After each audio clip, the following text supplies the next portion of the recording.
Hello students, ഇന്ന് മുതൽ നമ്മൾ Sreenarayana Guru Open University first semester വിദ്യാർത്ഥികൾക്കുള്ള എൻവയോൺമെൻറ്റൽ സ്റ്റഡീസിൻ്റെ ഒന്നാമത്തെ യൂണിറ്റിലേക്കാണ് കടക്കുന്നത്. Environmental segments. അപ്പോൾ പരിസ്ഥിതിയുടെ പ്രധാനപ്പെട്ട 4 ഭാഗങ്ങളാണ് നമ്മൾ ഇന്നത്തെ ക്ലാസ്സിൽ പരിചയപ്പെടുത്തുന്നത്. അപ്പോൾ നമുക്ക് ഇന്നത്തെ ക്ലാസ്സിലേക്ക് കടക്കാം. ഇന്നത്തെ ക്ലാസ്സിൽ നമ്മൾ ഫസ്റ്റ് സ്റ്റാർട്ട് ചെയ്യുന്നത് എൻവയോൺമെൻറ്റൽ സ്റ്റഡീസ്. എൻവയോൺമെൻറ്റൽ സ്റ്റഡീസ് എന്ന് പറയുന്ന വിഷയത്തെക്കുറിച്ചാണ് നമ്മൾ ആദ്യം പരിചയപ്പെടാൻ പോകുന്നത്.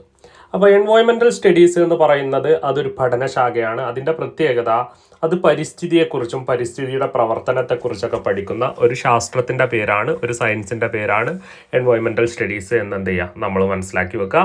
ഇനി ഈ വിഷയത്തിൻ്റെ പ്രത്യേകത അതൊരു മൾട്ടി ഡിസിപ്ലിനറി അക്കാദമിക വിഷയമാണ്. അപ്പോൾ മൾട്ടി ഡിസിപ്ലിനറി സബ്ജക്റ്റ് എന്ന് പറഞ്ഞാൽ പല വിഷയങ്ങളുടെ സഹായത്തോടു കൂടിയാണ് നമുക്ക് പരിസ്ഥിതി എന്ന് പറയുന്നൊരു കാര്യത്തെക്കുറിച്ച് എന്ത് ചെയ്യാൻ പറ്റുള്ളൂ, പഠിക്കാൻ പറ്റുള്ളൂ. അപ്പോൾ അതിന് biology, ecology, geography, chemistry, economics, sociology, political science ഇങ്ങനെയുള്ള വ്യത്യസ്ത വിഷയങ്ങളിൽ നിന്നുള്ള അറിവുകൾ ഉപയോഗിച്ചുകൊണ്ടാണ് നമ്മൾ പരിസ്ഥിതിയെക്കുറിച്ച് എന്ത് ചെയ്യാറുള്ളത്, പഠിക്കാറുള്ളത്. അപ്പോൾ അത്തരത്തിൽ ഒരു മൾട്ടി ഡിസിപ്ലിനറി ആയിട്ടുള്ള പല സബ്ജക്റ്റുകളുടെ സഹായത്തോടു കൂടി പല സബ്ജക്റ്റിലെ വിവരങ്ങൾ ഉപയോഗിച്ചുകൊണ്ടാണ് നമുക്ക് പരിസ്ഥിതിയെക്കുറിച്ച് എന്ത് ചെയ്യാൻ പറ്റുള്ളൂ, പഠിക്കാൻ പറ്റുള്ളൂ. അത്തരത്തിൽ പരിസ്ഥിതിയെക്കുറിച്ചും പരിസ്ഥിതിയുടെ പ്രവർത്തനത്തെക്കുറിച്ചൊക്കെ പഠിക്കുന്ന ഒരു മൾട്ടി ഡിസിപ്ലിനറി സബ്ജക്റ്റിൻ്റെ പേരാണെന്ത്, എൻവയോൺമെൻറ്റൽ സ്റ്റഡീസ് എന്ന് മനസ്സിലാക്കി വെക്കാം. അപ്പോൾ പരിസ്ഥിതിയെക്കുറിച്ചും മനുഷ്യനും പരിസ്ഥിതിയൊക്കെ തമ്മിലുള്ള ബന്ധം, പ്രധാനപ്പെട്ട പരിസ്ഥിതി പ്രശ്നങ്ങൾക്ക് പരിഹാരം കാണാനായിട്ട് എന്ത് ചെയ്യുന്നു, biology, ecology, geography, chemistry, economics, sociology, political science ഇങ്ങനെയുള്ള വ്യത്യസ്ത വിഷയങ്ങളിലെ അറിവുകളെ ഉപയോഗിക്കുകയാണ് ആര് ചെയ്യുന്നത്, എൻവയോൺമെൻറ്റൽ സ്റ്റഡീസ് ചെയ്യുന്നത് എന്നെന്ത് ചെയ്യുക, ഇവിടെ ഓർത്തു വെക്കുക. ക്ലിയർ അല്ലേ? എല്ലാവരും അടുത്ത ഹെഡിങ് ശ്രദ്ധിക്കുക. എൻവയോൺമെൻറ്റ്, പരിസ്ഥിതി. അപ്പോൾ എന്താണ് പരിസ്ഥിതി എന്നുള്ളതാണ് നമ്മളിവിടെ ആദ്യം പഠിക്കാൻ പോകുന്നത്. അപ്പോൾ പരിസ്ഥിതി എന്ന് പറഞ്ഞാൽ ജീവനെ സപ്പോർട്ട് ചെയ്യുന്ന, ജീവനെ പിന്തുണക്കുന്ന, ജീവൻ്റെ നിലനിൽപ്പിനെ സഹായിക്കുന്ന, ജീവനുള്ളതും ജീവനില്ലാത്തതുമായ ഘടകങ്ങളെയാണ് നമ്മൾ പരിസ്ഥിതി എന്ന് പറയാം. മനസ്സിലായോ? അപ്പോൾ ഈ ഭൂമിയിൽ ജീവനെ നിലനിർത്തുന്ന, ജീവൻ്റെ നിലനിൽപ്പിനെ സഹായിക്കുന്ന, അതിൻ്റെ വളർച്ചയെ വികാസത്തെ ഒക്കെ സഹായിക്കുന്ന, ജീവനുള്ളതും ജീവനില്ലാത്തതുമായ എല്ലാ ഘടകങ്ങളും അടങ്ങുന്നതിനെയാണ് നമ്മൾ എന്തെന്ന് വിളിക്കുന്നത്, പരിസ്ഥിതി എന്ന് പറയുന്നത്. അപ്പോൾ പരിസ്ഥിതിയിൽ ജീവനുള്ളതും ജീവനില്ലാത്തതുമായ വസ്തുക്കൾ അടങ്ങുന്നുണ്ട് എന്നെന്ത് ചെയ്യുക, മനസ്സിലാക്കി വെക്കുക. അതുകൊണ്ട് തന്നെ പരിസ്ഥിതിയിലെ ഘടകങ്ങളെ നമുക്ക് മെയിനായിട്ട് 2 വിഭാഗമായിട്ട് തരംതിരിക്കാൻ പറ്റും. ഒന്ന് ബയോട്ടിക് കമ്പോണൻസ്, ജീവനുള്ള ഘടകങ്ങളുണ്ട്. അപ്പോൾ സസ്യങ്ങൾ, മൃഗങ്ങൾ, സൂക്ഷ്മജീവികൾ, മനുഷ്യർ ഇതൊക്കെ എന്തിപ്പെടും, ബയോട്ടിക് കമ്പോണൻസ് ആണ്. അപ്പോൾ സസ്യങ്ങൾ, മൃഗങ്ങൾ, സൂക്ഷ്മജീവികൾ അല്ലേ, അതായത് ബാക്ടീരിയ, ഫംഗസ് ഇങ്ങനെയുള്ള സൂക്ഷ്മജീവികൾ, മനുഷ്യർ ഇതൊക്കെ ജീവനുള്ള വസ്തുക്കളാണ്. ഇതൊക്കെ ഈ ഭൂമിയിലെ ജീവനെ നിലനിർത്തുന്ന പ്രധാനപ്പെട്ട ഘടകങ്ങളാണ്, ബയോട്ടിക് കമ്പോണൻസ് ആണ് എന്നെന്ത് ചെയ്യാൻ മനസ്സിലാക്കി വെക്കുക. എന്നാൽ രണ്ടാമത്തത് അബയോട്ടിക് കമ്പോണൻസ് ഉണ്ട്. അബയോട്ടിക് കമ്പോണൻസ് ഉണ്ട്. അതെന്താണ്? വായു, ജലം, മണ്ണ്, സൂര്യപ്രകാശം, താപനില, കാലാവസ്ഥ ഇതൊക്കെ ജീവനെ നിലനിർത്താൻ സഹായിക്കുന്ന ഘടകങ്ങൾ തന്നെയാണ്. പക്ഷെ അതിനെന്തില്ല, ജീവനില്ല എന്നുള്ളത് എന്ത് ചെയ്യാൻ മനസ്സിലാക്കി വെക്കുക. അപ്പോൾ ജീവൻ്റെ നിലനിൽപ്പിനെ സഹായിക്കുന്ന, ജീവനുള്ളതും ജീവനില്ലാത്തതുമായ എല്ലാ ഘടകങ്ങളുടെയും ആകത്തുകയാണ് പരിസ്ഥിതി എന്നെന്ത് ചെയ്യാം, നമുക്ക് പറയാം. അപ്പോൾ പരിസ്ഥിതിയിൽ 2 പ്രധാനപ്പെട്ട ഘടകങ്ങളാണുള്ളത്. ഒന്ന് ബയോട്ടിക് കമ്പോണൻസ് ഉണ്ട്, അതായത് ജീവനുള്ള ഘടകങ്ങളുണ്ട്, അത് സസ്യങ്ങളും മൃഗങ്ങളും സൂക്ഷ്മജീവികളൊക്കെയാണ്. എങ്കിൽ അബിയോട്ടിക് കമ്പോണൻസ് ഉണ്ട്, ജീവനില്ലാത്ത ഘടകങ്ങൾ, വായു, ജലം, മണ്ണ്, സൂര്യപ്രകാശം, താപനില, കാലാവസ്ഥ ഇതൊക്കെ. അപ്പോൾ ഈ ഭൂമിയിൽ ജീവൻ നിർത്തണം എന്നുണ്ടെങ്കിൽ ഇത് 2ഉം എന്താണ്, അത്യാവശ്യമാണ്. ഇതെല്ലാം അടങ്ങുന്ന ഒരു സംവിധാനത്തെയാണ് നമ്മൾ പരിസ്ഥിതി എന്ന് വിളിക്കുന്നത്. ക്ലിയർ അല്ലേ? എല്ലാവരും അടുത്ത ഹെഡിങ് ശ്രദ്ധിക്കുക. Environmental segments. പരിസ്ഥിതിയുടെ 4 പ്രധാനപ്പെട്ട ഘടകങ്ങൾ, 4 ഭാഗങ്ങളാണ് നമ്മളിനി പഠിക്കാൻ പോകുന്നത്. അപ്പോൾ പരിസ്ഥിതി എന്ന് പറഞ്ഞാൽ ഈ ഭൂമിയിൽ ജീവൻ നിലനിർത്താൻ സഹായിക്കുന്ന, ജീവനുള്ളതും ജീവനില്ലാത്തതുമായ എല്ലാ ഘടകങ്ങളും അടങ്ങുന്നതിനെയാണ് നമ്മൾ പരിസ്ഥിതി എന്ന് വിളിക്കുന്നത്. ഈ പരിസ്ഥിതിക്ക് 4 പ്രധാനപ്പെട്ട ഭാഗങ്ങളുണ്ട്. ഒന്നാമത്തേത് ഏതാ? അറ്റ്മോസ്ഫിയർ ആണ്, വായുമണ്ഡലം. 2 ഹൈഡ്രോസ്ഫിയർ, ജലമണ്ഡലം എന്ന് പറയും. 3 ലിത്തോസ്ഫിയർ, ശിലാമണ്ഡലം. 4 ബയോസ്ഫിയർ, ജൈവമണ്ഡലം. അപ്പം ഈ പരിസ്ഥിതിക്ക് 4 പ്രധാനപ്പെട്ട ഭാഗങ്ങളാണ്, 4 പ്രധാനപ്പെട്ട ഘടകങ്ങളാണ് ഉള്ളത്. ഒന്ന് അറ്റ്മോസ്ഫിയർ ആണ്, അന്തരീക്ഷം. 2 ഹൈഡ്രോസ്ഫിയർ ആണ്, ഈ ഭൂമിയിലെ മൊത്തം ജലം ഏതെല്ലാം രൂപത്ത് കാണുന്നുണ്ടോ അതൊക്കെ ഹൈഡ്രോസ്ഫിയറിലാണ് പെടുക. മൂന്നാമത്തത് ലിത്തോസ്ഫിയർ ആണ്, അല്ലേ? ഭൂമിയിലെ എന്താണ് സോളിഡ് ആയിട്ടുള്ള പാർട്ടാണ് ലിത്തോസ്ഫിയർ കൊണ്ട് ഉദ്ദേശിക്കുന്നത്. നാലാമത്തത് ബയോസ്ഫിയർ, ഈ ഭൂമിയിലെ ജീവനുള്ള എല്ലാ വസ്തുക്കളുമാണ് ബയോസ്ഫിയറിൽ. അപ്പോൾ അങ്ങനെ ഭൂമിക്ക് പരിസ്ഥിതിക്ക് 4 ഭാഗങ്ങളുണ്ട് എന്നുള്ളത് എന്ത് ചെയ്യുക, മനസ്സിലാക്കി വെക്കുക. ഓക്കെ, ക്ലിയർ അല്ലേ? എല്ലാവരും അടുത്ത ഹെഡിങ് ശ്രദ്ധിക്കുക. അറ്റ്മോസ്ഫിയർ, അന്തരീക്ഷം. അപ്പോൾ എന്താണ് അറ്റ്മോസ്ഫിയർ എന്ന് പറഞ്ഞാൽ? ഭൂമിയെ ചുറ്റിയിരിക്കുന്ന വാതകങ്ങളുടെ ഒരു പാളിയാണ് എന്തെന്ന് പറയുന്നത്, അറ്റ്മോസ്ഫിയർ എന്ന് പറയുന്നത്. അപ്പോൾ ഭൂമിയെ ആവരണം ചെയ്തിട്ടുള്ള വാതകങ്ങളുടെ പാളിയാണ് അറ്റ്മോസ്ഫിയർ കൊണ്ട് ഉദ്ദേശിക്കുന്നുണ്ട്, അല്ലേ? അപ്പോൾ ഭൂമിയുടെ ഉപരിതലത്തെ ചുറ്റിപ്പറ്റിയിട്ട് എന്തുണ്ട്, ധാരാളം വാതകങ്ങളുടെ ഒരു ലെയർ, ഒരു പാളി ഉണ്ട്. അതിൽ ഏറ്റവും കൂടുതലുള്ളത് നൈട്രജൻ എന്ന് പറയുന്ന വാതകമാണ്. 78%. അന്തരീക്ഷത്തിൽ 78% നൈട്രജനാണ്, 21% ഓക്സിജനാണ്, പിന്നെ കാർബൺ ഡൈ ഓക്സൈഡ് 0.033 ആണ്. ജലബാഷ്പുണ്ട്, അതായത് നമ്മളെ നീരാവി, അല്ലേ? അതുപോലെ തന്നെ ആർഗൺ 0.93% ആണ്. ഇങ്ങനെ ധാരാളം വാതകങ്ങളാണ് ഈ അന്തരീക്ഷത്തിൽ ഉള്ളത് എന്ന് മനസ്സിലാക്കുക. അപ്പോൾ ഭൂമിയെ ചുറ്റിയിട്ട്, ഭൂമിയുടെ ഉപരിതലത്തെ ചുറ്റിയിട്ട് എന്തുണ്ട്, ഒരു വാതകങ്ങളുടെ പാളിയുണ്ട്. ആ വാതകങ്ങളുടെ പാളിയെയാണ്, ലെയറിനെയാണ് നമ്മൾ എന്തെന്ന് വിളിക്കുക, അറ്റ്മോസ്ഫിയർ എന്ന് വിളിക്കുക. അതിൽ ധാരാളം വാതകങ്ങളുണ്ട്. നൈട്രജനാണ് ഏറ്റവും കൂടുതലുള്ളത്, അത് കഴിഞ്ഞാൽ ഓക്സിജന്, പിന്നെ കാർബൺ ഡൈ ഓക്സൈഡ്, ആർഗണ്, അല്ലേ? അതുപോലെ തന്നെ നീരാവി, ഇതൊക്കെ അതിൽ ഉൾപ്പെടുന്നുണ്ട് എന്നെന്ത് ചെയ്യാൻ മനസ്സിലാക്കുക. ഭൂമിയിൽ ജീവനെ നിലനിർത്തുന്നതിൽ വലിയ പങ്ക് ആർക്കുണ്ട്, ഈ അറ്റ്മോസ്ഫിയറിന് ഉണ്ട് എന്നുള്ളത് എന്ത് ചെയ്യുക, ഓർത്തു വെക്കുക. കാരണം ഈ അറ്റ്മോസ്ഫിയർ ആണ് നമ്മളെ അന്തരീക്ഷത്തിലെ നമ്മുടെ താപനില യിലുണ്ടാവുന്ന വ്യതിയാനങ്ങൾ, ചൂട് കൂടാനും ചൂട് കുറയാനും ഇതിനൊക്കെ കാരണം ആരാണ്, അറ്റ്മോസ്ഫിയർ ആണെന്ന് മനസ്സിലാക്കുക. കാറ്റുകൾക്ക് കാരണം അറ്റ്മോസ്ഫിയർ ആണ്. മേഘങ്ങൾ ഉണ്ടാവാൻ കാരണം, ഓസോൺ പാളി ഉണ്ടാവാനുള്ള കാരണമൊക്കെ അറ്റ്മോസ്ഫിയർ ആണ് എന്നെന്ത് ചെയ്യുക, മനസ്സിലാക്കി വെക്കുക. അപ്പോൾ അറ്റ്മോസ്ഫിയർ കൊണ്ടാണ് കാറ്റും മഴയും മേഘങ്ങളും, അല്ലേ, താപനിലയിലുണ്ടാവുന്ന വ്യത്യാസവും.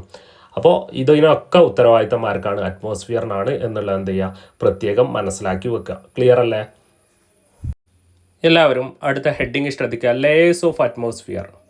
അപ്പോൾ അറ്റ്മോസ്ഫിയറിനും 5 ലെയറുകൾ ഉണ്ടെന്ന് എന്ത് ചെയ്യുക, മനസ്സിലാക്കി വെക്കുക. അപ്പോൾ അന്തരീക്ഷത്തെ നമുക്ക് 5 പാളികളായിട്ട് എന്ത് ചെയ്യാൻ പറ്റും, വിഭജിക്കാൻ പറ്റും. അതിൽ troposphere, stratosphere, mesosphere, thermosphere, exosphere, ഇങ്ങനെ 5 പാളികൾ അന്തരീക്ഷത്തിനും ഉണ്ട് എന്നെന്ത് ചെയ്യുക, മനസ്സിലാക്കുക. ഓരോ പാളിക്കും വ്യത്യസ്ത സ്വഭാവ സവിശേഷതയാണ് ഉള്ളത് എന്നുള്ളതും കൂടി എന്ത് ചെയ്യുക, മനസ്സിലാക്കി വെക്കുക. അപ്പോൾ അന്തരീക്ഷത്തിൻ്റെ ഒന്നാമത്തെ പാളിയാണ് ട്രോപ്പോസ്ഫിയർ എന്ന് പറയുന്നത്. അപ്പോൾ ഭൂമിയുടെ ഉപരിതലത്തിന് തൊട്ട് മുകളിലുള്ള അന്തരീക്ഷത്തിൻ്റെ പാളിയാണ്, അറ്റ്മോസ്ഫിയറിൻ്റെ പാളിയാണ് ട്രോപ്പോസ്ഫിയർ എന്ന് പറയുന്നത്, അല്ലേ?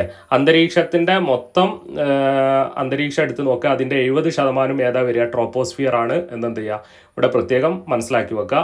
ഏകദേശം ഇത് 8 മുതൽ 18 കിലോമീറ്റർ വരെ ഉയരത്തിൽ വ്യാപിച്ച് കിടക്കുന്നുണ്ട് എന്നെന്ത് ചെയ്യുക, ഓർക്കുക. അപ്പോൾ അറ്റ്മോസ്ഫിയറിൻ്റെ ഒന്നാമത്തെ പാളി ട്രോപ്പോസ്ഫിയർ ആണ്. അത് ഏകദേശം 8 കിലോമീറ്റർ, ഭൂമിയുടെ ഉപരിതല മുതൽ ഏകദേശം 8 കിലോമീറ്റർ മുതൽ 18 കിലോമീറ്റർ വരെ ഉയരത്തിൽ വ്യാപിച്ച് കിടക്കുന്ന പാളിയാണ് എന്നെന്ത് ചെയ്യുക, ഓർത്ത് വെക്കുക. പൊടിപടലങ്ങൾ ധാരാളമായിട്ട് കാണുന്ന ഒരു സ്ഥലമായതുകൊണ്ട് തന്നെ ഇതിനെ ഡസ്റ്റി ലെയർ എന്ന് വിളിക്കാറുണ്ട്. അതുപോലെ തന്നെ കാലാവസ്ഥയിൽ നിരന്തരം ഉണ്ടാകുന്ന വ്യതിയാനങ്ങൾക്കും ഇതിനൊക്കെ കാരണം കാലാവസ്ഥ, വെതർ കണ്ടീഷന്, മറ്റുള്ളതിനൊക്കെ മെയിൻ കാരണക്കാരൻ ആരാണ്, ഈ ട്രോപ്പോസ്ഫിയർ ആണ് എന്നെന്ത് ചെയ്യുക, ഇവിടെ പ്രത്യേകം ഓർത്ത് വെക്കുക. ഓക്കെ, അപ്പോൾ കാറ്റ്, മഴ, അല്ലേ, കാലാവസ്ഥയിൽ ഉണ്ടാകുന്ന എല്ലാ മാറ്റത്തിനും കാരണം ആരാണ്, ട്രോപ്പോസ്ഫിയർ ആണ് എന്നെന്ത് ചെയ്യുക, ഓർത്ത് വെക്കുക. ക്ലിയർ അല്ലേ? ട്രോപ്പോസ്ഫിയറിൻ്റെ തൊട്ട് മുകളിലുള്ള അറ്റ്മോസ്ഫിയറിൻ്റെ പാളിയാണ് സ്ട്രാറ്റോസ്ഫിയർ. അപ്പോൾ സ്ട്രാറ്റോസ്ഫിയർ ആണ് അന്തരീക്ഷത്തിൻ്റെ രണ്ടാമത്തെ പാളി. അത് ഏതിന് തൊട്ട് മേലെ വരുന്നത്, ട്രോപ്പോസ്ഫിയറിൻ്റെ തൊട്ട് മേലെയാണ്. ഏകദേശം 80 കിലോമീറ്റർ വരെ വ്യാപിച്ച് കിടക്കുന്നുണ്ട്. അത്രത്തോളം ഹൈറ്റ് വരെ ഏത് പോകും, സ്ട്രാറ്റോസ്ഫിയർ പോയേക്കാം അല്ലേ. ഇനി സ്ട്രാറ്റോസ്ഫിയറിൽ മേഘങ്ങൾ സാധാരണ കാണാത്തതുകൊണ്ട് തന്നെ ഈ ജെറ്റ് പ്ലെയിനുകളൊക്കെ ഏറ്റവും കൂടുതൽ സഞ്ചരിക്കുന്നത് ഈ സ്ട്രാറ്റോസ്ഫിയറിലൂടെയാണ്. അതുകൊണ്ട് തന്നെ ഈ പാളിയെ നമ്മൾ വിമാനങ്ങളുടെ മേഖല, zone of jet jet plane എന്ന് വിളിക്കാറുണ്ട്. അപ്പോൾ ജെറ്റ് വിമാനങ്ങളൊക്കെ മേഘങ്ങളില്ലാത്ത മേഘത്തിന് മുകളിലൂടെയാണ് പറക്കാറുള്ളത്. അപ്പോൾ ഈ മേഘങ്ങളില്ലാത്തൊരു മേഖലയായതുകൊണ്ട് തന്നെ സ്ട്രാറ്റോസ്ഫിയറിനെ നമ്മൾ സോൺ ഓഫ് ജെറ്റ് പ്ലെയിനുകൾ പോകുന്ന മേഖല എന്ന് ഇതിനെ വിളിക്കാറുണ്ട്. ഇനി മൂന്നാമത്തത് മീസോസ്ഫിയർ ആണ്.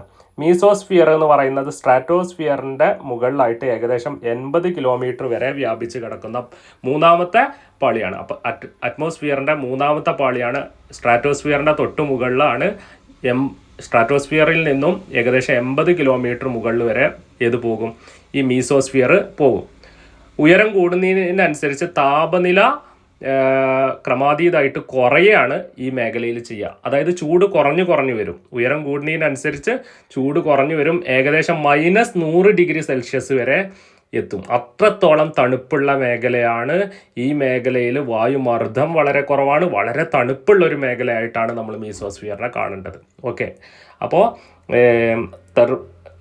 സ്ട്രാറ്റോസ്ഫിയറിൻ്റെ തൊട്ട് മുകളിലായിട്ടുള്ള പാളി ഏതാണ്? മീസോസ്ഫിയർ ആണ്. മീസോസ്ഫിയറിൽ ഏകദേശം ഹൈറ്റ് കൂടും തോറും മീസോസ്ഫിയറിൽ കുറഞ്ഞു വരികയാണ്? വായുമർദ്ദം കുറഞ്ഞു വരുന്നു, തണുപ്പ് കൂടുന്നു, താപനില കുറഞ്ഞു വരുന്നതുകൊണ്ട് തന്നെ ഏകദേശം അത് -100 ഡിഗ്രി സെൽഷ്യസ് വരെ എത്താൻ സാധ്യത ഉണ്ട് എന്നാണ് പറയുന്നത്. ഓക്കെ, അത്രയും തണുപ്പുള്ളൊരു മേഖലയാണ് മീസോസ്ഫിയർ. ഓക്കെ, എല്ലാവരും അടുത്ത ഹെഡിങ് ശ്രദ്ധിക്കുക, തെർമോസ്ഫിയർ. അപ്പോൾ അറ്റ്മോസ്ഫിയറിൻ്റെ നാലാമത്തെ പാളിയാണ് തെർമോസ്ഫിയർ. മീസോസ്ഫിയറിൻ്റെ മുകളിലായിട്ട് ഏകദേശം 700 കിലോമീറ്റർ വരെ വ്യാപിച്ച് കിടക്കുന്ന പാളിയാണ് തെർമോസ്ഫിയർ എന്ന് പറയുന്നത് അല്ലേ. അപ്പോൾ മീസോസ്ഫിയറിൽ താപനില കുറഞ്ഞു വരികയാണെങ്കിൽ ഇവിടെ എത്തുമ്പോൾ വായുവിൻ്റെ സാന്ദ്രത വളരെ കുറവാണ്, പക്ഷേ താപനില വളരെ കൂടുതലായിരിക്കും. ഏകദേശം 350 ഡിഗ്രി സെൽഷ്യസ് മുതൽ 1200 ഡിഗ്രി സെൽഷ്യസ് വരെ അത്രത്തോളം താപനില ഉള്ള ഒരു പ്രദേശമാണ്, ഭയങ്കര ചൂട് കൂടിയ ഒരു പ്രദേശമാണ് തെർമോസ്ഫിയർ എന്ന് പറയുന്നത്. അപ്പോൾ അന്തരീക്ഷത്തിൻ്റെ നാലാമത്തെ പാളിയിലേക്ക് എത്തുമ്പോൾ, മൂന്നാമത്തെ പാളിയിൽ താപനില കുറഞ്ഞു വരികയാണെങ്കിൽ നാലാമത്തെ പാളിയിലെത്തുമ്പോൾ താപനില ക്രമാതീതമായി ഉയരുകയും ഏകദേശം 350 ഡിഗ്രി സെൽഷ്യസ് മുതൽ 1200 ഡിഗ്രി സെൽഷ്യസ് വരെ അത്രയും ചൂടുള്ള മേഖലയാണ് എന്ന് പറയുന്നത് തെർമോസ്ഫിയർ. അതുകൊണ്ടാണ് അതിനെ തെർമോസ്ഫിയർ എന്ന് പ്രത്യേകം പേര് വിളിക്കുന്നത് തന്നെ. മനസ്സിലായോ? ഈ മേഖലയിൽ വൈദ്യുത ചാർജുള്ള കണങ്ങൾ ധാരാളം ഉണ്ട്. ഇലക്ട്രിക്കലി ചാർജഡ് ആയിട്ടുള്ള പാർട്ടിക്കിൾസ് ധാരാളമുള്ള ഒരു മേഖലയാണ് തെർമോസ്ഫിയർ എന്ന് പറയുന്നത്. തെർമോസ്ഫിയറിലാണ് ഒരു പാളി ഉണ്ട്, അതിനെയാണ് അയണോസ്ഫിയർ എന്ന് പറയുന്നത്. ഈ അയണോസ്ഫിയർ വഴിയാണ് നമ്മൾ ചെയ്യാറുള്ളത്? ഈ റേഡിയോ സംപ്രേഷണമൊക്കെ നടത്താൻ നമ്മളെ ഏറെ സഹായിക്കുന്നത് ഈ അയണോസ്ഫിയർ ആണ്. അപ്പോൾ തെർമോസ്ഫിയറിലുള്ള ഒരു പാളിയാണ് അയണോസ്ഫിയർ എന്ന് പറയുന്നത്. അയണോസ്ഫിയറിൽ ഓടെയാണ് നമ്മൾ ഈ റേഡിയോ സംപ്രേഷണമൊക്കെ നടത്തുന്നത് എന്നുള്ളത് പ്രത്യേകം മനസ്സിലാക്കി വെക്കുക. ഇനി അഞ്ചാമത്തെ പാളി, ഏറ്റവും അവസാനത്തെ അറ്റ്മോസ്ഫിയറിൻ്റെ അഞ്ചാമത്തെ ലെയറാണ് എക്സോസ്ഫിയർ അല്ലേ. തെർമോസ്ഫിയറിന് നേരെ മുകളിലാണ് 10,000 കിലോമീറ്റർ വരെ വ്യാപിച്ച് കിടക്കുന്ന ഒരു പ്രദേശത്തെയാണ് എക്സോസ്ഫിയർ എന്ന് വിളിക്കുന്നുണ്ട് അല്ലേ. എക്സോസ്ഫിയറിൽ ആകെ 2 പ്രധാനപ്പെട്ട വാതകങ്ങളാണ് ഉണ്ടാവുക. ഒന്ന് ഹൈഡ്രജൻ ആണ്, 2 ഹീലിയാണ്. അതുകൊണ്ട് തന്നെ ഈ ഒരു ഭാഗത്ത് ഈ സൂര്യവികിരണം, സോളാർ റേഡിയേഷന് വളരെ കൂടുതലാണ്. താപനിലയും വളരെ ഉയർന്നതായിരിക്കും എക്സോസ്ഫിയറിൽ മനസ്സിലാക്കുക. അതിന് മേലെയാണ് വരുന്നത് ഈ 5 ലെയറും കഴിഞ്ഞതിന് ശേഷമാണ് നമ്മൾ പറയുന്ന സ്പേസ്, ശൂന്യാകാശം, ഒന്നും വാതകങ്ങളൊന്നും തന്നെ ഇല്ലാത്ത ഒരു മേഖലയിലേക്ക് നമ്മൾ എത്തുന്നത്. അതിനെയാണ് നമ്മൾ സ്പേസ് എന്ന് പറയുന്നത്. ഓക്കെ, അപ്പോൾ ഭൂമിയെ ചുറ്റിപ്പറ്റിയുള്ള വായുമണ്ഡലത്തെയാണ് നമ്മൾ എന്തെന്ന് വിളിക്കേണ്ടത്? അറ്റ്മോസ്ഫിയർ എന്ന് വിളിക്കേണ്ടത്. അറ്റ്മോസ്ഫിയറിൻ്റെ 5 ലെയറുകളുണ്ട്. ആ 5 ലെയറുകൾ ഏതൊക്കെ എന്ന് നോക്കുക. ഒന്ന് ട്രോപ്പോസ്ഫിയർ, അതിന് മുകളിൽ സ്ട്രാറ്റോസ്ഫിയർ, അതിന് മേലെ മീസോസ്ഫിയർ, അതിന് മുകളിൽ തെർമോസ്ഫിയർ, അവസാനം എക്സോസ്ഫിയർ. ഓക്കെ, അപ്പോൾ നമ്മൾ എൻവയോൺമെൻറ്റിൻ്റെ ഒന്നാമത്തെ സെഗ്മെൻറ്റ് പഠിച്ചു. അത് ഏതാണ്? അറ്റ്മോസ്ഫിയർ ആണ്. ഇനി രണ്ടാമത്തെ സെഗ്മെൻറ്റാണ് ഹൈഡ്രോസ്ഫിയർ, ജലമണ്ഡലം എന്ന് പറയുന്നത് അല്ലേ. അപ്പോൾ നമുക്കറിയാം ഭൂമി അറിയപ്പെടുന്നത് തന്നെ ബ്ലൂ പ്ലാനറ്റ് ആണ്. കാരണം മുകളിൽ നിന്ന് ഭൂമിയിലേക്ക് നോക്കുമ്പോൾ നീല നിറത്തിലാണ് ഭൂമി എന്ന് പറയുന്ന ഈ ഒരു പ്ലാനറ്റ് കാണുന്നത് അതുകൊണ്ടാണ് നമ്മൾ ഭൂമിയെ ബ്ലൂ പ്ലാനറ്റ് എന്ന് വിളിക്കുന്നത്, നീലഗ്രഹം എന്ന് വിളിക്കുന്നുണ്ട് അല്ലേ. അപ്പോൾ എന്താണ് ഈ നീല നിറത്തിൻ്റെ കാരണം? വെള്ളത്തിൻ്റെ സാന്നിധ്യമാണ്. കാരണം ഭൂമിയുടെ 71% വെള്ളമാണ് എന്നെന്ത് ചെയ്യുക, മനസ്സിലാക്കുക. ജലത്താൽ ചുറ്റപ്പെട്ടിരിക്കുന്ന ഒരു പ്ലാനറ്റാണ് ഇത് ഭൂമി എന്ന് പറയുന്നത് അല്ലേ. അപ്പം ഭൂമിയിൽ ഏതെല്ലാം രൂപത്തിൽ വെള്ളമുണ്ടോ അതിനെ മൊത്തത്തിൽ വിളിക്കുന്ന പേരാണെന്ത്? ഹൈഡ്രോസ്ഫിയർ. ഭൂമിയിൽ നമുക്ക് ജലം ഏതെല്ലാം രൂപത്തിൽ ലഭ്യമാണോ അതൊക്കെ ചേർത്താണ് ഭൂമിയിലെ ജലത്തിൻ്റെ മൊത്തം സാന്നിധ്യത്തെയാണ് നമ്മൾ ഹൈഡ്രോസ്ഫിയർ എന്ന് വിളിക്കേണ്ടത്. അത് സമുദ്രങ്ങൾ, കടലുകൾ, നദികൾ, തടാകങ്ങൾ, തോടുകൾ, ഹിമാനികൾ അതായത് ഗ്ലേഷ്യറുകൾ അല്ലേ, പിന്നെ ഭൂഗർഭജലം, ഇതൊക്കെ ഉൾപ്പെടുന്നതാണ് നമ്മുടെ ഹൈഡ്രോസ്ഫിയർ എന്ന് പറയുന്നത്. അപ്പോൾ ജലം ഈ ഭൂമിയിൽ പല രൂപത്തിൽ കാണാൻ പറ്റും. ജലം ദ്രാവക രൂപത്തിലുണ്ട് അല്ലേ, കടലിലും സമുദ്രത്തിലും നദികളിലൊക്കെ കാണുന്നത് ദ്രാവക രൂപത്തിലാണ്. എന്നാൽ നീരാവി രൂപത്തിൽ നമുക്ക് എന്ത് ചെയ്യാൻ പറ്റും? അന്തരീക്ഷത്തിൽ വെള്ളം ഉണ്ട്. അതുപോലെ തന്നെ മഞ്ഞ് രൂപത്തിൽ, പ്രത്യേകിച്ച് ഗ്ലേഷ്യറുകളിൽ അല്ലേ, സീ ഐസിൽ, ഇതിലൊക്കെ എന്തുണ്ട്? മഞ്ഞ് രൂപത്തിൽ ഒക്കെ നമുക്ക് എന്ത് കാണാൻ പറ്റും? ജലം കാണാൻ പറ്റും. അപ്പോൾ ദ്രാവക രൂപത്തിലും നീരാവി രൂപത്തിലും മഞ്ഞ് രൂപത്തിലൊക്കെ നമുക്ക് എന്തിനെ കാണാൻ പറ്റും? ജലത്തിൻ്റെ സാന്നിധ്യം ഭൂമിയിൽ കാണാൻ പറ്റും. ഭൂമിയിൽ ഏതെല്ലാം രൂപത്തിൽ ജലമുണ്ടോ അതിനെ മൊത്തത്തിൽ വിളിക്കുന്ന പേരാണ് ഹൈഡ്രോസ്ഫിയർ എന്ന് പറയുന്നത്. ഓക്കെ. നീരാവി പ്രധാനമായിട്ടും മേഘങ്ങളായിട്ടും മൂടൽമഞ്ഞായിട്ടൊക്കെയാണ് നമുക്ക് ദൃശ്യമാവുക എന്നുള്ളതും കൂടി എന്ത് ചെയ്യുക, ഓർത്തു വെക്കുക. അപ്പോൾ ഹൈഡ്രോസ്ഫിയറിൻ്റെ മഞ്ഞായിരിക്കുന്ന ഭാഗത്തെ നമ്മൾ ക്രിയോസ്ഫിയർ എന്നാണ് വിളിക്കുക. ഓക്കെ. അപ്പോൾ അതിൽ മഞ്ഞുമലകൾ, ഹിമപാളികൾ, ഗ്ലേഷ്യറുകൾ ഇതൊക്കെ ഏതിപ്പെടും? ഈ ക്രിയോസ്ഫിയറിൻ്റെ ഭാഗമാണ് എന്ന് മനസ്സിലാക്കി വെക്കുക. അതായത് ഹൈഡ്രോസ്ഫിയറിൻ്റെ ഏറ്റവും തണുത്തുറഞ്ഞ ഭാഗമാണ് ഏതെന്ന് പറയുന്നത് ക്രിയോസ്ഫിയർ. ചുരുക്കി പറഞ്ഞാൽ ഈ ഭൂമിയിൽ ലഭ്യമായ മൊത്തം ജലത്തെ നമുക്ക് എന്തെന്ന് വിളിക്കാം? ഹൈഡ്രോസ്ഫിയർ എന്ന് വിളിക്കാം. ജലത്തിൻ്റെ സാന്നിധ്യം എവിടെയൊക്കെ ഉണ്ടോ അതൊക്കെ ഹൈഡ്രോസ്ഫിയർ ആണ് എന്നെന്ത് ചെയ്യുക, മനസ്സിലാക്കി വെക്കുക. അത് ദ്രാവക രൂപത്തിലാണെങ്കിലും വാതക രൂപത്തിലാണെങ്കിലും ഖരരൂപത്തിലാണെങ്കിലും അതൊക്കെ എന്താണ്? ഹൈഡ്രോസ്ഫിയറിലാണ് പെടുക. ഓക്കെ. ഇനി വളരെ പ്രധാനപ്പെട്ട ഒരു ഭാഗമാണ് ഹൈഡ്രോളജിക്കൽ സൈക്കിള്, വാട്ടർ സൈക്കിള്. എന്താണ് ജലചക്രം എന്നാണ് നമ്മൾ പറയുന്നത്. അതായത് ജലചക്രം എന്ന് പറഞ്ഞാൽ, ഹൈഡ്രോളജിക്കൽ സൈക്കിൾ എന്ന് പറഞ്ഞാൽ ഭൂമിയുടെ ഉപരിതലത്തിലും അതിന് മുകളിലും താഴെയുമായിട്ട് ജലത്തിൻ്റെ തുടർച്ചയായിട്ടുള്ള സഞ്ചാരത്തെയാണ് നമ്മൾ എന്തെന്ന് വിളിക്കുക? ഹൈഡ്രോളജിക്കൽ സൈക്കിൾ എന്ന് പറയാം. അതായത് ഭൂമിയുടെ ഉപരിതലത്തിലൂടെയും ഭൂമിയുടെ ഉപരിതലത്തിന് മുകളിലായിട്ടും ഭൂമിയുടെ ഉപരിതലത്തിന് താഴെയായിട്ടും എന്ത് ചെയ്യുന്നു? വെള്ളം ഇങ്ങനെ സഞ്ചരിച്ചു കൊണ്ടിരിക്കുന്നുണ്ട്. ഈ സഞ്ചാരത്തെയാണ് നമ്മൾ എന്തെന്ന് വിളിക്കുന്നത്? ഹൈഡ്രോളജിക്കൽ സൈക്കിള് എന്ന് വിളിക്കുന്നത് അല്ലേ. അതായത് ഈ ഭൂമിയിൽ ജീവന് നിലനിർത്തുന്നതിൽ കാലാവസ്ഥയിലുണ്ടാകുന്ന മാറ്റത്തിന്, അന്തരീക്ഷത്തിലുണ്ടാകുന്ന വ്യതിയാനത്തിനൊക്കെ പ്രധാനപ്പെട്ട കാരണം ഈ ജലത്തിൻ്റെ മൂവ്മെൻ്റാണ് എന്നെന്ത് ചെയ്യാം, മനസ്സിലാക്കി വെക്കുക. അപ്പോൾ ഈ ജലത്തിൻ്റെ മൂവ്മെൻ്റ് എങ്ങനെയാണ് നടക്കുന്നത്? അതിന് ഒരുപാട് ഘട്ടങ്ങളുണ്ട്. അത് ആണ് നമ്മൾ ഓരോന്നായിട്ട് എന്ത് ചെയ്യാൻ പോകുന്നത്, പഠിക്കാൻ പോകുന്നത്. അപ്പോൾ നമ്മളെ ഈ ഭൂമിയിൽ സമുദ്രത്തിലും നദിയിലും ജലാശയങ്ങളിലൊക്കെ കാണുന്ന വെള്ളം ഉണ്ടല്ലോ, അത് സൂര്യൻ്റെ ചൂട് പിടിച്ചിട്ട് എന്ത് ചെയ്യുന്നു? നീരാവിയായിട്ട് മുകളിലേക്ക് പോകുന്ന ആ ഒരു പ്രോസസ്സാണ് ആദ്യം നടക്കുന്നത്. അതിനെയാണ് നമ്മൾ ഇവാപ്പൊറേഷൻ എന്ന് പറയാം, ബാഷ്പീകരണം എന്ന് പറയാം. മനസ്സിലായോ? അപ്പോൾ ഫസ്റ്റ് നടക്കുന്ന പ്രക്രിയ എന്താണ്? ഭൂമിയുടെ ഉപരിതലത്തിലുള്ള വെള്ളം സൂര്യൻ്റെ ചൂട് തട്ടിയിട്ട് എന്ത് ചെയ്യുന്നു? നേരെ അന്തരീക്ഷത്തിലേക്ക് നീരാവിയായിട്ട് പോകുന്നതിനെയാണ് ഇവാപ്പറേഷൻ എന്ന് പറയാം. ഓക്കെ. അതിനൊപ്പം തന്നെ നടക്കുന്ന മറ്റൊരു പ്രോസസ്സാണ് ട്രാൻസ്പിറേഷൻ എന്ന് പറയുന്നത്. അതായത് സസ്യങ്ങൾ അതിൻ്റെ വേരിലൂടെ വലിച്ചെടുക്കുന്ന ജലം അതിൻ്റെ ഇലകൾ വഴിയൊക്കെ എന്ത് ചെയ്യുന്നു? പുറത്തേക്ക് എത്തിക്കുന്നുണ്ട്. ആ നീരാവിയായിട്ട് അത് നേരെ മുകളിലേക്ക് പോകുന്നുണ്ട്. ആ പ്രോസസ്സിനെയാണ് നമ്മൾ ട്രാൻസ്പിറേഷൻ എന്ന് പറയാം. അപ്പോൾ ഇവാപ്പറേഷനും ട്രാൻസ്പിറേഷനും വഴി അന്തരീക്ഷത്തിലെത്തുന്ന ജലം, അതായത് നീരാവി എന്ത് ചെയ്യുന്നു? ആ നീരാവി തണുത്തുറഞ്ഞ് മേഘങ്ങളായിട്ട് മാറും മൂന്നാമത്തെ ഘട്ടത്തിൽ. അതിനെയാണ് നമ്മൾ കണ്ടൻസേഷൻ എന്ന് പറയാം. അപ്പോൾ അന്തരീക്ഷത്തിൽ ട്രാൻസ്പിറേഷൻ വഴിയും ഇവാപ്പറേഷൻ വഴിയൊക്കെ എത്തുന്ന ജലം നീരാവി എന്ത് ചെയ്യുന്നു, അത് തണുത്തുറഞ്ഞിട്ട് മേഘങ്ങളായിട്ട് മാറും. ആ പ്രോസസ്സാണ് ഇത് കണ്ടൻസേഷൻ നടക്കും. അപ്പം മൂന്നാമത് കണ്ടൻസേഷൻ നടക്കും.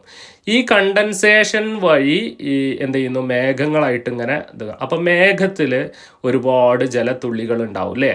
ആ ജലത്തുള്ളി ഭാരം കൂടി കൂടി കൂടി കൂടി അവസാനം അവിടെ നിൽക്കാതെ എന്ത് ചെയ്യുന്നു, നിലത്തേക്ക് പതിക്കുന്നതിനെയാണ് നമ്മൾ പ്രസിപ്പിറ്റേഷൻ. അത് മഞ്ഞായിട്ടോ മഴയായിട്ടോ ഒക്കെ ആവും. അപ്പോൾ ജലം, മഴ, മഞ്ഞ്, ആലിപ്പഴം അല്ലെങ്കിൽ സ്ലീറ്റ് ഇങ്ങനെയുള്ള പല രൂപത്തിൽ ഭൂമിയിലേക്ക് പതിക്കുന്ന പ്രോസസ്സാണ് മൂന്നാമത്തത്. അതിനെയാണ് നമ്മൾ പ്രസിപ്പിറ്റേഷൻ എന്ന് പറയാം. അപ്പോൾ ഈ പ്രസിപ്പിറ്റേഷൻ വഴി ഈ ഭൂമിയിലേക്ക് എത്തുന്ന വെള്ളം എന്ത് ചെയ്യുന്നു, ഭൂമിക്കടിയിലേക്ക്, മണ്ണിനടിയിലേക്ക് ഊഴ്ന്നിറങ്ങുന്നതിനെ നമ്മൾ ഇൻഫിൽട്രേഷൻ എന്നാണ് പറയാം. ഇൻഫിൽട്രേഷൻ അല്ലേ. അതായത് ഭൂഗർഭജല ആയിട്ട് ഭൂമിക്കടിയിലേക്ക് കുറച്ച് വെള്ളം ഇറങ്ങും. ബാക്കി വെള്ളം എന്ത് ചെയ്യും, ഭൂമിയുടെ ഉപരിതലത്തിലൂടെ നേരെ കടലിലും തടാകത്തിലും സമുദ്രത്തിലൂടെ ഒക്കെ ഒഴുകും. അതിനെയാണ് നമ്മൾ റൺ ഓഫ് എന്ന് പറയാം അല്ലേ. അപ്പോൾ ഇങ്ങനെ കിടക്കുന്ന വെള്ളം വീണ്ടും എന്ത് ചെയ്യുന്നു, ഇവാപ്പറേഷൻ വഴിയും ട്രാൻസ്പിറേഷൻ വഴിയും അന്തരീക്ഷത്തിലേക്ക് പോകുന്നു. ആ വെള്ളം വീണ്ടും കണ്ടൻസേഷൻ വഴി പിന്നീട് പ്രസിപ്പിറ്റേഷൻ നടന്നിട്ട് വീണ്ടും ഭൂമിയിലേക്ക് തന്നെ പതിക്കുന്നു. ഇതിങ്ങനെ തുടർന്നു കൊണ്ടിരിക്കുകയാണ്. ഈ വെള്ളത്തിൻ്റെ മൂവ്മെൻറ്റ് ഇങ്ങനെ തുടർന്നു കൊണ്ടിരിക്കുന്നുണ്ട് എന്നെന്ത് ചെയ്യുക, മനസ്സിലാക്കി വെക്കുക. അപ്പോൾ ഇവാപ്പറേഷൻ, ട്രാൻസ്പിറേഷൻ എന്നിവ വഴി അന്തരീക്ഷത്തിലേക്കെത്തുന്ന ജലം എന്ത് ചെയ്യുന്നു, നീരാവിയായിട്ട് മാറുന്നു. ഈ നീരാവിയായി മാറിയ ജലം കണികകൾ എന്ത് ചെയ്യുന്നു, അത് തണുത്ത് മേഘങ്ങളായിട്ട് മാറുന്ന പ്രോസസ്സാണ് കണ്ടൻസേഷൻ. ആ കണ്ടൻസേഷൻ കഴിഞ്ഞാൽ മൂന്നാമത് എന്ത് ചെയ്യുന്നു, ഈ കണ്ടൻസേഷൻ വഴി മേഘമായിട്ട് ഇങ്ങനെ മേഘത്തിൽ നിൽക്കുന്ന ഈ ജലകണികകൾ അതിൻ്റെ ഭാരം കൂടി കൂടി കൂടി അവസാനം മഴയായിട്ടും മഞ്ഞായിട്ടും ആലിപ്പഴമായിട്ടും സ്ലീറ്റായിട്ടൊക്കെ എന്ത് ചെയ്യുന്നു, ഭൂമിയിലേക്ക് പതിക്കുന്നു. അതിനെയാണ് നമ്മൾ പ്രസിപ്പിറ്റേഷൻ. ഈ പ്രസിപ്പിറ്റേഷൻ വഴി ഭൂമിയിലേക്ക് എത്തുന്ന വെള്ളം വീണ്ടും എന്ത് ചെയ്യുന്നു, സമുദ്രത്തിലും ജലാശയങ്ങളിലും ഒക്കെ എത്തുന്നു. ആ എത്തുന്ന ജലം വീണ്ടും എന്തിലേക്ക് പോകും, ഇവാപ്പറേഷനും ട്രാൻസ്പിറേഷനും മറ്റുള്ളതൊക്കെ നടന്നിട്ട് വീണ്ടും അന്തരീക്ഷത്തിലേക്ക് പോയി. ഇതിങ്ങനെ തുടർന്ന് പോകുന്ന ഈ പ്രോസസ്സിനെയാണ് നമ്മൾ ഹൈഡ്രോളജിക്കൽ സൈക്കിൾ. ജലത്തിൻ്റെ ഈ ഒരു മൂവ്മെൻറ്റിനെ, ഈ സഞ്ചാരത്തെയാണ് നമ്മൾ ഹൈഡ്രോളജിക്കൽ സൈക്കിൾ എന്ന് വിളിക്കുന്നത്. മനസ്സിലായോ?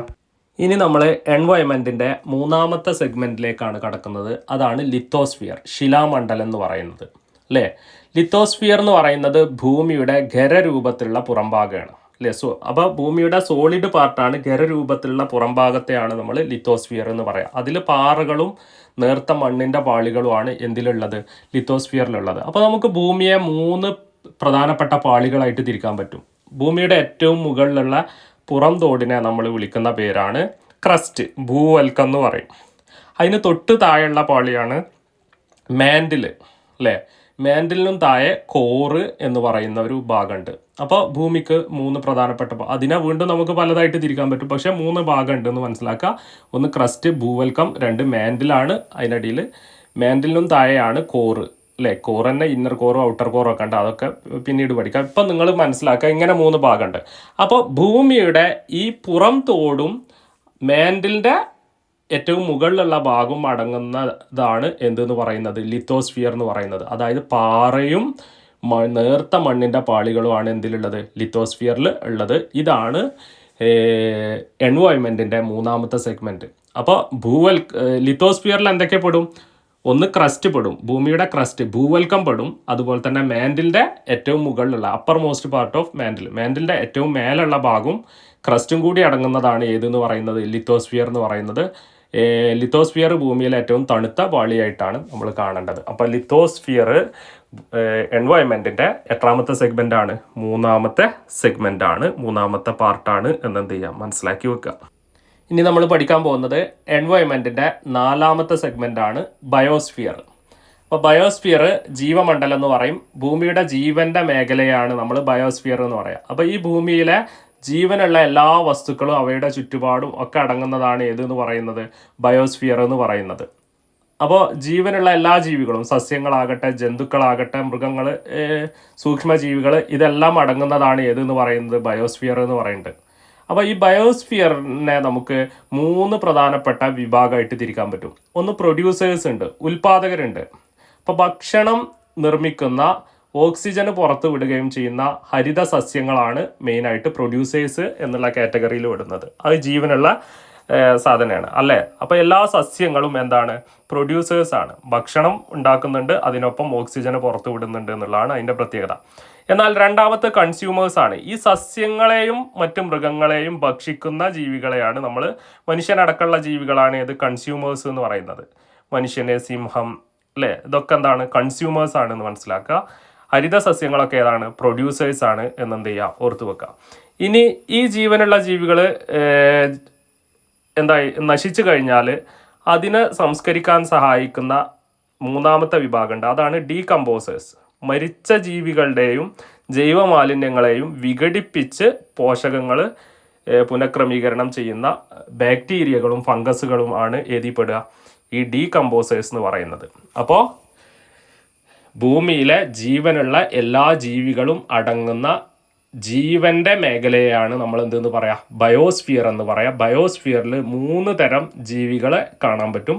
ഒന്ന് പ്രൊഡ്യൂസേഴ്സാണ്, അത് ഹരിത സസ്യങ്ങളാണ്, ഭക്ഷ്യ സാധനങ്ങൾ ഉൽപ്പാദിപ്പിക്കുകയും അതിനൊപ്പം ഓക്സിജൻ പുറത്തു വിടുകയും ചെയ്യുന്ന ഹരിത സസ്യങ്ങളൊക്കെ പ്രൊഡ്യൂസേഴ്സാണ്. എന്നാൽ ഈ സസ്യങ്ങളെയും മറ്റു മൃഗങ്ങളെയും ഭക്ഷിക്കുന്ന ജീവികളുണ്ട്, അതിനെയാണ് നമ്മൾ കൺസ്യൂമേഴ്സ് എന്ന് പറയുന്ന രണ്ടാമത്തെ കാറ്റഗറിയിൽ ഉൾപ്പെടുന്നത്.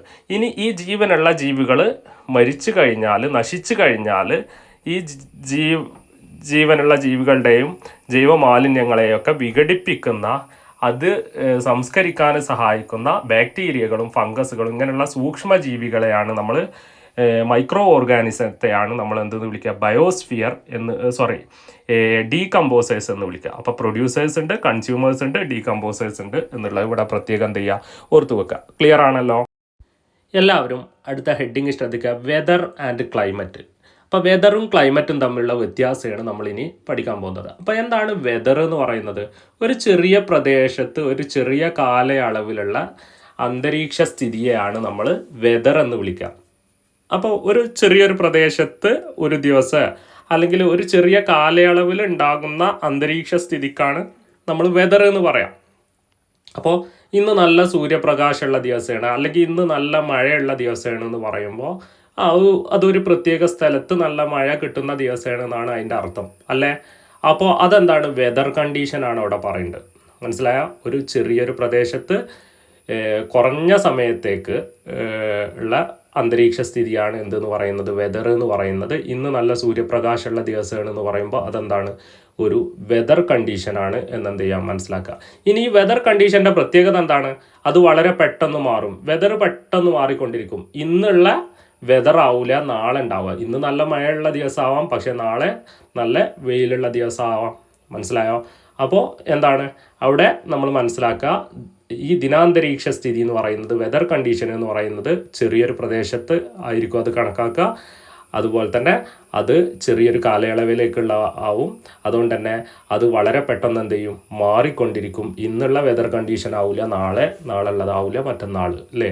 അപ്പോൾ വെതർ കണ്ടീഷൻ ഇങ്ങനെ മാറിക്കൊണ്ടിരിക്കും. അതുപോലെ തന്നെ ഇതൊരു രാജ്യത്തിൻ്റെ ഒരു ചെറിയൊരു പ്രദേശത്ത് അനുഭവപ്പെടുന്ന കാര്യമാണ് ഇതെന്ന് പറയുന്നത്, വെതർ കണ്ടീഷൻ എന്ന് പറയുന്നത്. കാരണം ഇന്ന് ഇപ്പോൾ നിങ്ങളുടെ സ്ഥലത്തുള്ള ഒരു വെതർ കണ്ടീഷൻ ആവില്ല മറ്റൊരു സ്ഥലത്ത്. മലപ്പുറം ജില്ലയിലുള്ള വെതർ കണ്ടീഷൻ ആവണമെന്നില്ല കോഴിക്കോട് ജില്ലയിൽ. മനസ്സിലായോ? അപ്പോൾ അങ്ങനെ വെതർ കണ്ടീഷൻ എന്ന് പറയുന്നത് ഒരു രാജ്യത്തിൻ്റെ ഒരു ചെറിയ ഭാഗത്ത് അനുഭവപ്പെടുന്ന കാര്യമായിട്ടാണ് വെതർ കണ്ടീഷനെ നമ്മൾ എന്ത് ചെയ്യേണ്ടത്, മനസ്സിലാക്കി വെക്കേണ്ടത്. അപ്പോൾ ഒരു സ്ഥലത്ത് വിവിധ തരത്തിൽ, ഇനി ഒരേ സ്ഥലത്ത് തന്നെ പലതരത്തിലുള്ള വെതർ അനുഭവപ്പെടാം അല്ലേ. അതാ ഞാൻ പറഞ്ഞത്, ഇന്ന് നല്ല തണുപ്പുള്ള ദിവസമാവാം, നല്ല മഴയുള്ള ദിവസമാവാം, നാളെ അതാവണമെന്നില്ല. പല ടൈപ്പ് വെതർ കണ്ടീഷന് ഒരേ സ്ഥലത്ത് തന്നെ അനുഭവപ്പെടാൻ പറ്റും. ഓക്കെ, അപ്പോൾ വെതർ എന്ന് പറയുന്നത് എന്താ, ഒരു ചെറിയ പ്രദേശത്താണ് ഒരു ചെറിയ കാലയളവിലേക്കുള്ള അന്തരീക്ഷ സ്ഥിതിയാണ്. ഓക്കെ, അത് എന്താണ്, വളരെ പെട്ടെന്ന് മാറിക്കൊണ്ടിരിക്കും. ഒരു രാജ്യത്തിൻ്റെ ഒരു ചെറിയ പ്രദേശത്ത് അനുഭവപ്പെടുന്ന കാര്യമാണ് വെതർ എന്ന് പറയുന്നത്. ഒരേ സ്ഥലത്ത് തന്നെ പല വെതർ കണ്ടീഷൻ ഉണ്ടാവും എന്നുള്ളതും കൂടി എന്ത് ചെയ്യുക, ഇവിടെ ഓർത്തുക. എന്നാൽ ക്ലൈമറ്റ് അങ്ങനെയല്ല. ക്ലൈമറ്റ് എന്ന് പറയുന്നത് ഒരു വലിയ പ്രദേശത്ത് ദീർഘകാലത്തേക്കുള്ള ശരാശരി കാലാവസ്ഥയാണ് നമ്മൾ ക്ലൈമറ്റിക് കണ്ടീഷൻ അല്ലേ, കാലാവസ്ഥ എന്ന് വിളിക്കേണ്ടത്. ഉദാഹരണം, ഇന്ത്യ ഒരു ഉഷ്ണമേഖല കാലനിലയാണ്. അപ്പോൾ ഇന്ത്യയിൽ ഒരു ഉഷ്ണമേഖല അല്ലെങ്കിൽ അത്യാവശ്യം മിതോഷ്ണ മേഖല അല്ലെങ്കിൽ ഉഷ്ണമേഖലാ പ്രദേശമാണ് ഇന്ത്യ എന്ന് പറയുമ്പോൾ അതെന്താണ്, അത് ക്ലൈമറ്റിക് കണ്ടീഷനാണ്. ഇത് പൊതുവെ സ്ഥിരത ഉള്ളതാണ്. വെതർ പോലെ ഇങ്ങനെ മാറിക്കൊണ്ടിരിക്കുന്ന സാധനമല്ല എന്ത് ക്ലൈമറ്റ് എന്ന് പറയുന്നത്. ഇന്ത്യയിലെ പൊതുവെയുള്ള ഒരു ക്ലൈമറ്റിക് കണ്ടീഷൻ എന്ന് പറയുന്നത് കുറച്ച് ചൂടുള്ള ഒരു മേഖലയാണ്, ഉഷ്ണമേഖലാ പ്രദേശമാണ് ഇന്ത്യ എന്ന് പറയുന്നത്. അല്ലേ, അത് പെട്ടെന്നൊന്നും മാറൂല. മനസ്സിലായോ? ക്ലൈമറ്റ് പെട്ടെന്ന് മാറും, പക്ഷേ വെതർ പെട്ടെന്ന് മാറും, ക്ലൈമറ്റ് പെട്ടെന്ന് എന്ത് ചെയ്യൂല, മാറൂല എന്നുള്ള എന്ത് ചെയ്യുക, ഓർത്ത് വെക്കുക. അതുപോലെ തന്നെ ഈ ഒരു ഭൂഖണ്ഡത്തിൻ്റെ വലിയൊരു പ്രദേശത്തിലാണ് അനുഭവപ്പെടുക. നമ്മൾ പറഞ്ഞു വെതർ ചെറിയൊരു പ്രദേശത്തായിരിക്കും, ഒരു രാജ്യത്തിൻ്റെ ചെറിയൊരു പ്രദേശത്ത് അനുഭവപ്പെടുന്നതാണ് വെതറെങ്കിൽ ക്ലൈമറ്റ് എന്ന് പറയുന്നത് ഒരു ഭൂഖണ്ഡത്തിൻ്റെ വലിയൊരു ഭാഗത്ത്. അപ്പോൾ ഇന്ത്യയിലുള്ള ക്ലൈമറ്റ് ആവില്ല മറ്റൊരു രാജ്യത്ത് ഉണ്ടാവുക. മനസ്സിലായോ? അപ്പോൾ വലിയൊരു പ്രദേശത്ത് അനുഭവപ്പെടുന്നതാണ് ക്ലൈമറ്റ് എന്നുള്ള എന്ത് ചെയ്യുക, മനസ്സിലാക്കുക. ഇനി ഒരു സ്ഥലത്ത് സാധാരണയായിട്ടുള്ള ഒരു കാലനില മാത്രമേ, അതായത് ക്ലൈമറ്റിക് കണ്ടീഷന് മാത്രമേ ഉണ്ടാവാറുള്ളൂ. വെതർ ഇങ്ങനെ മാറും, പക്ഷേ ക്ലൈമറ്റ് ഒരു സ്ഥലത്ത് എപ്പോഴും സ്ഥിരമാണ് എന്നുള്ള എന്ത് ചെയ്യുക, മനസ്സിലാക്കി വെക്കുക. ഇന്ത്യ ഒരു ഉഷ്ണമേഖലാ പ്രദേശമാണെന്ന് പറഞ്ഞാൽ ഇന്ത്യ യൂറോപ്പിലെ പല രാജ്യങ്ങളും പോലെ നല്ല തണുത്ത ശൈത്യമേഖലാ പ്രദേശമായിട്ട് മാറുന്നില്ല ഒരു സമയത്തും. മനസ്സിലായോ? ഇന്ത്യയിലെ ക്ലൈമറ്റിക് കണ്ടീഷന് ഏറെക്കുറെ എന്തുതന്നെയാണ്, എപ്പോഴും ഈ ഒരു ഉഷ്ണമേഖലാ പ്രദേശം എന്നുള്ളൊരു രീതി തന്നെയാണ് പോകുന്നത്. മനസ്സിലായോ? അപ്പോൾ വെതർ ഒരു ചെറിയ പ്രദേശത്ത് ചെറിയ കാലയളവിൽ ഉണ്ടാവുന്ന അന്തരീക്ഷ സ്ഥിതിയാണെങ്കിൽ, ക്ലൈമറ്റ് എന്ന് പറയുന്നത് ഒരു വലിയ പ്രദേശത്ത് ദീർഘകാലത്തെ അന്തരീക്ഷാവസ്ഥയുടെ ശരാശരിയാണ് നമ്മൾ എന്തെന്ന് വിളിക്കുക, ക്ലൈമറ്റ് എന്ന് പറയുന്നത്. ഇന്ന് സൂര്യപ്രകാശമുള്ള ദിവസമാണെന്ന് പറയുമ്പോൾ അത് വെതറിനെയാണ് സൂചിപ്പിക്കേണ്ടത്. എന്നാൽ ഇന്ത്യ ഒരു ഉഷ്ണമേഖലാ പ്രദേശമാണെന്ന് പറയുമ്പോൾ അത് ക്ലൈമറ്റിനെയാണ് സൂചിപ്പിക്കേണ്ടത്, അല്ലേ? ഇനി വെതർ എപ്പോഴും വളരെ പെട്ടെന്ന് മാറുമെങ്കിൽ ക്ലൈമറ്റ് സ്ഥിരമായിട്ടുള്ളതാണ്, അത് പെട്ടെന്നൊന്നും മാറാറില്ല. ഇനി ഒരു രാജ്യത്തിൻ്റെ ചെറിയൊരു ഭാഗത്താണ് വെതർ അനുഭവപ്പെടുന്നതെങ്കിൽ ക്ലൈമറ്റ് എന്ന് പറയുന്നത് ഒരു ഭൂഖണ്ഡത്തിൻ്റെ വലിയൊരു പ്രദേശത്തെ ബാധിക്കുന്നതാണ് ക്ലൈമറ്റ് എന്നെന്ത് ചെയ്യുക, മനസ്സിലാക്കി വെക്കുക. ഇനി ഒരു സ്ഥലത്ത് പലതരത്തിലുള്ള വെതർ കണ്ടീഷൻ ഉണ്ടെങ്കിലും ഒരു സ്ഥലത്ത് സ്ഥിരമായിട്ട് സാധാരണയായിട്ട് ഒറ്റ ക്ലൈമറ്റിക് കണ്ടീഷനാണ് ഉണ്ടാവുക. വെതർ മാറും, ക്ലൈമറ്റ് മാറൂല. ഇതൊക്കെയാണ് പ്രധാനപ്പെട്ട വ്യത്യാസങ്ങൾ. അപ്പോൾ ഇത്രയൊക്കെ കാര്യങ്ങളാണ് നമുക്ക് ഇന്നത്തെ ക്ലാസ്സിൽ പഠിക്കാനുള്ളത്. അടുത്ത ക്ലാസ്സിൽ നമുക്ക് മറ്റൊരു ഭാഗവുമായിട്ട് കാണാം. അതുവരേക്കും നന്ദി, നമസ്കാരം. അപ്പോൾ ഇതോടുകൂടി നമ്മൾ എന്ത് ചെയ്തു, ഒന്നാമത്തെ യൂണിറ്റ് കംപ്ലീറ്റ് ചെയ്തിട്ടുണ്ട്. ഓക്കെ.